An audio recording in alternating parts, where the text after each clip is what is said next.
Atong hatagan og pagtagad ang giingon sa kapastor nga walay tawo nga naghago nining Biblia or walay responsable nga mga tawo nga nahimugso ang Biblia. Tungod kay ang Biblia matud pa niya pulong kini sa Dios. Okay. Atong ibaluan nga ang Biblia pulong sa Dios tinuod na. Apan wala kini ingon nga nangahulog gikan sa langit nga Biblia na nga sinulat ng daan. Sumana nga kung imong basahon diha sa 2 Timoteo 3:16 nagingon nga ang tibuok kasulatan gisulat ubos sa lamdag sa Espiritu Santo. Meaning dunay responsable nga nanulat niini. So apan ubos sa lamdag sa Espiritu Santo. Ang problema nini karon kung hain ining mga sinulat nga ubos sa lamdag sa Espiritu Santo. Kaniadto nga time, doon na may mga daghang mga sinulat. So doon na mga nag-circulate nga mga sinulat, apan ang problema kung asa niini ang ubos sa lamdag sa Espiritu Santo. So pananglitan, doon na mga libro nga wala i-apil diha sa Biblia. Pananglitan kining sa The Gospel of Judas, The Gospel of Philip, and the Gospel of Mary Magdalene. Nganong man i-apil kay dinhi nagkontradict sa mga pagtulunan sa Dios. Sama pananglitan sa The Gospel of Mary Magdalene nga dunay mga nagahatag og mga ideya nga si Kristo og si Maria Magdalena nagkarelasyon og nagkaanak.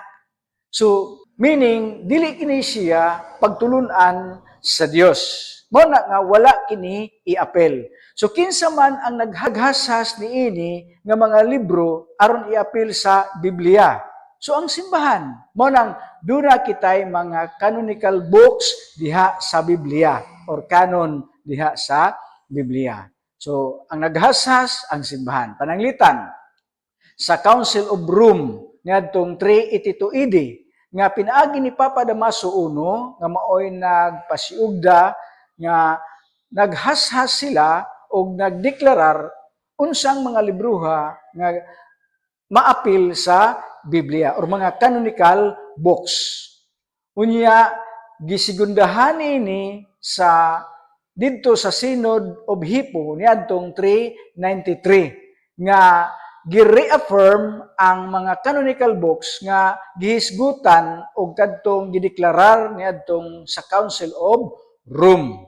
Unya gisigundahan usab kini sa council didto sa Carthage sa Africa niadtong 397 and 419.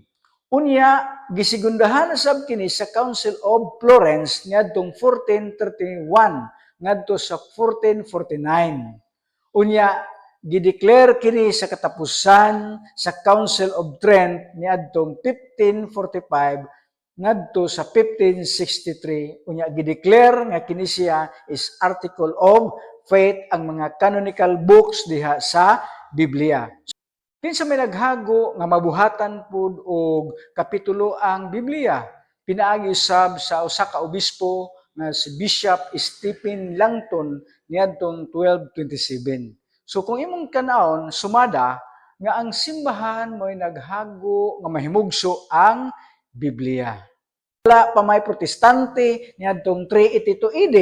So kano sa man nagsugod ang Protestantism niadtong 1517. So kung imong tan-awon bago niining Biblia nga mahimugso siya og na-compile siya is ang simbahang Katoliko. Pinaagi sa mga konsilyo og mga synod of bishops. Busa atong dawaton ang kamatuoran nga ang simbahan mo'y naghago niining Biblia.